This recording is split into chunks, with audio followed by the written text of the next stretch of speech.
Assalamualaikum warahmatullahi wabarakatuh. Perkenalkan, nama saya Raihana Kamila Yakin dari kelas 12E.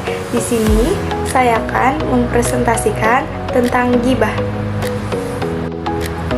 Yang pertama, ada pengertian. Ghibah adalah menyebutkan sesuatu keburukan yang terdapat pada diri seseorang muslim, sedang ia tidak suka jika hal itu disebutkan karena dapat merusak citranya.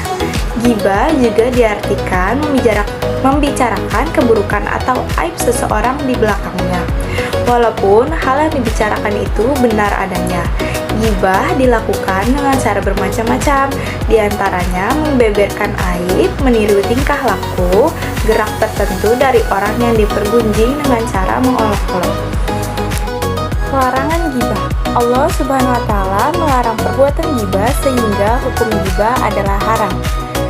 Seperti dalil yang ada di surat An-Nur ayat 19 yang artinya, sesungguhnya orang-orang yang ingin agar berita perbuatan yang amat keji itu tersiar di kalangan orang-orang yang beriman, bagi mereka azab yang pedih di dunia dan di akhirat, dan Allah mengetahui sedang kamu tidak mengetahui. Yang kedua, ada dalam surat Al-Hujurat ayat 12 yang artinya, wahai orang-orang yang beriman, jadilah banyak prasangka, sesungguhnya sebagian prasangka itu dosa.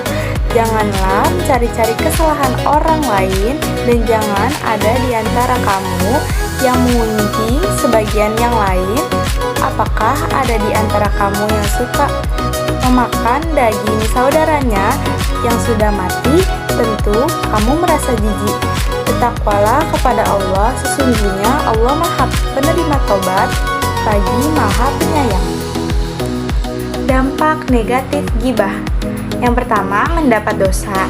Jika seseorang melakukan ghibah, apalagi dengan tujuan menjatuhkan nama baik seseorang, maka ia akan mendapatkan dosa. Yang kedua, merendahkan derajat manusia. Ghibah menceritakan keburukan-keburukan orang lain sehingga yang diceritakan akan direndahkan derajatnya oleh orang lain. Yang ketiga, pemakan bangkai. Pelaku ghibah disamakan dengan pemakan bangkai, suatu makanan yang tentu menjijikan dan tidak disukai. Yang keempat, membawa berita bohong. Orang yang menceritakan keburukan orang lain biasanya akan ditambah dengan berita-berita bohong untuk menguatkan cerita yang ia sampaikan.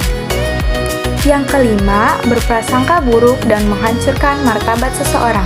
Ghibah juga berakibat menghancurkan moralitas manusia dan merenggut martabat dan kualitas-kualitas mulia yang sangat cepat sebagaimana api membakar kayu bakar.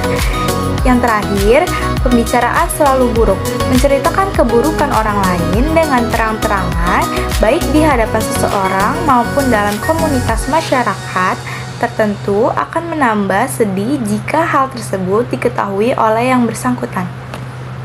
Cara menghindari ghibah bagi pelaku. Yang pertama, ada menjaga pembicaraan dan memikirkan lebih dulu. Yang kedua, menyadari bahwa setiap kata akan dipertanggungjawabkan. Yang ketiga, mengingat dosa dan akibat buruk ghibah. Yang keempat, mengalihkan pembicaraan ke hal yang lebih bermanfaat atau positif. Yang kelima, memperbanyak zikir dan menjaga lisan. Dan yang terakhir, bergaul dengan orang yang suka berbicara baik. Cara menghindari ghibah bagi korban. Yang pertama, bersabar dan tidak membalas dengan keburukan. Yang kedua, bersikap pemaaf. Yang ketiga, introspeksi diri jika memang ada kesalahan. Yang keempat, mendoakan orang yang berghibah.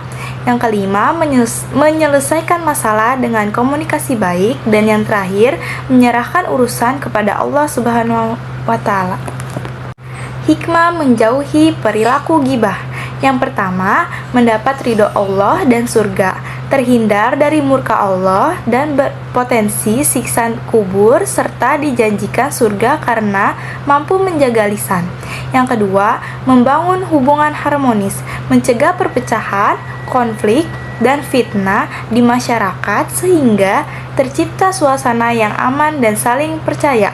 Yang ketiga, hati lebih tenang dan positif, menjauhkan diri dari penyakit hati seperti iri, dengki, dan kebencian, karena fokus pada hal positif, bukan keburukan orang lain.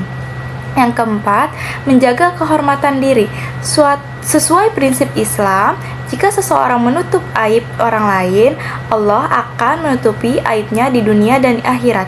Yang terakhir, kualitas ibadah terjaga, terhindar dari hilangnya pahala amal kebaikan, terutama puasa akibat lisan yang tidak terjaga.